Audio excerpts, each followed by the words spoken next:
Hai, Mike di sini. Baru-baru ini, Xiaomi merilis secara resmi Xiaomi 11T dan 11T Pro di Indonesia. Dengan 11T Pro sebagai smartphone pertama di Indonesia yang mendukung pengecasan daya hingga 120 watt. Karena sebenarnya gue belum butuh HP baru, gue cuma penasaran sama chargernya aja buat ngecas laptop yang gue punya.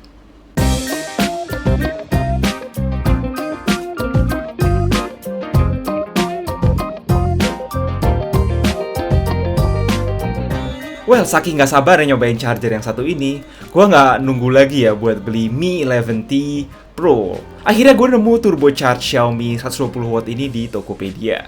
Barangnya sendiri barang Cina ya, bukan barang resmi. Ya, cuma harusnya ini barang ori, karena juga udah dibundling dengan kabel ori 1 meter. Kabelnya ini USB-A to USB-C by the way. Hanya saja colokannya ini mesti diadaptasi buat steker Indonesia atau Uni Eropa. Sebelum kita masuk testing dan komparasi, perlu diingat bahwa turbocharged atau hypercharged 120 watt dari Xiaomi ini mampu mengisi baterai Mi 11T Pro dalam waktu 17 menit saja dengan kapasitas 5000 mAh.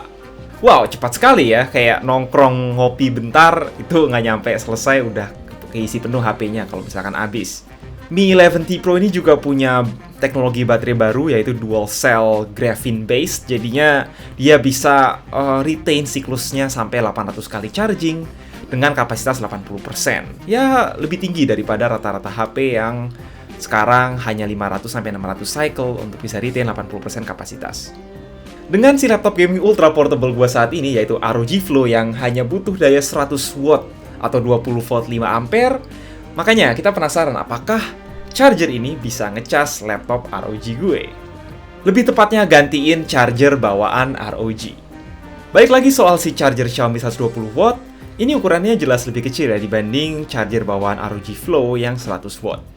Yang sama-sama pakai USB BD dan tentunya lebih portable karena ya modular, nggak punya kabel perpanjangan buat colokan lagi. Terus build quality nggak bisa komen banyak karena dua-duanya terbuat dari polimer, hanya saja beda warna. Jujur, gue sih lebih seneng sama finishing warna hitam yang dove ya dibandingin Xiaomi yang glossy. Ya, itu preferensi pribadi saja. Tapi di sisi lain, kabel 1 meter ini bener-bener pendek ya. Jadi, kayaknya susah kalau colokan di bawah terus laptopnya di atas meja. Jadi jelas untuk hal panjang kabel, colokan asli ROG Flow menang. Jujur, gue juga nggak tahu apakah ada kabel lain yang support hypercharge 20 volt 6 ampere saat ini, tapi semoga nanti Xiaomi bisa ngeluarin kabel yang lebih panjang ya, minimal 1,5 meter lah. Soal support voltase, kedua charger ini punya sejumlah kemiripan.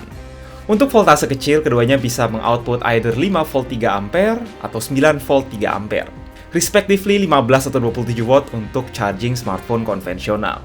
Misal untuk ngecas Galaxy Note 10 gue, itu hitungannya fast charging ya. Nah, untuk voltase tinggi, adapter Xiaomi ini support voltase 11 volt 6 ampere, kurang lebih setara untuk turbocharge atau hypercharge Mi 11T standar yang menggunakan support 67 watt. Dan terakhir, buat ngecas si Xiaomi 11T Pro atau laptop yang support USB PD, baru ada pilihan 20 volt up to 6 ampere atau setara 120 watt. Jadi in theory mestinya bisa kan dengan mudah ngecas semua laptop support USB PD 65 watt ke atas. Apakah benar begitu? Oke, langsung kita coba. Awal-awal kami sempat kecewa ada warning kalau somehow ini chargernya nggak fully compatible. Dan ternyata benar. Menggunakan charger Xiaomi tidak memungkinkan Armoury Crate mengaktifkan mode turbo. Mentok di performance mode saja. Sedangkan kalau dicolok charger asli, otomatis switch ke mode turbo. Intinya ROG Flow ini kelihatannya cuma prefer pakai charger orinya saja, meski secara spek bisa memenuhi daya yang diperlukan. Tapi lihat deh, pada saat kami coba cas dari 5% hingga 80% sambil nyala, waktu yang dibutuhkan melalui kedua charger kurang lebih sama, beda 2 menit aja, dan itu masih jatuh dalam margin error, yakni nggak sampai 75 menit. To be noted, ini keadaannya si laptop aktif dipakai browsing ringan dan nonton video ya, bukan dalam keadaan tidur. Terus, giliran dipakai full load gimana nih? Nah, untuk itu kami nyoba GPU render di Blender, ditambah render tanpa dicolok sama sekali sebagai pembanding. Hasilnya antara mode performa dan mode turbo mirip-mirip ya. Pakai Xiaomi 2 menit 11 detik, hanya 8 detik lebih lambat dari turbo mode pakai charger ROG. Sedangkan itu jauh beda dari nggak nyolok sama sekali yang mencapai 2 menit 37 detik. Dalam rentang 2 menit tersebut, Kapasitas baterai sama-sama naik 1%, sedangkan turun hingga 5% ketika tidak dicolok. Terakhir, kita coba nih ya main Genshin, apakah frame rate-nya sama? Well, kurang lebih sama ya, dalam margin of error juga bisa dibilang. Pakai charger Xiaomi dapat rata-rata 54 fps, sedangkan pakai charger ROG dapat rata-rata 56 fps. Setelah main Genshin 15 menit menggunakan masing-masing charger, keduanya memanas melebihi 50 derajat. Sekedar info tambahan saja. To be clear, video pengetesan singkat ini bukan bermaksud sebagai ajang Xiaomi versus ROG ya gitu. Faktanya, ngecas dengan performa optimal saat ini, setahu kami hanya bisa dicapai oleh adapter Ori ROG Flow X13-nya sendiri. Mungkin soal itu nanti kita bisa coba lagi pakai adapter-adapter 100W PD lainnya. Kami hanya mencoba memberi perspektif pada kalian bahwa charger HP Xiaomi zaman now faktanya udah bisa menyaingi daya output yang dikeluarkan oleh sebuah charger laptop gitu. Ya, kemajuan teknologi yang sangat pesat intinya oleh Xiaomi. Jatuhnya kita kayak beli HP, bonusnya udah bukan charger biasa lagi tapi charger laptop. Kabar baiknya sih ya itu ya, kayak charger laptop, charger HP, charger tablet udah bisa disatuin semua dan dibarengi peningkatan charging yang signifikan.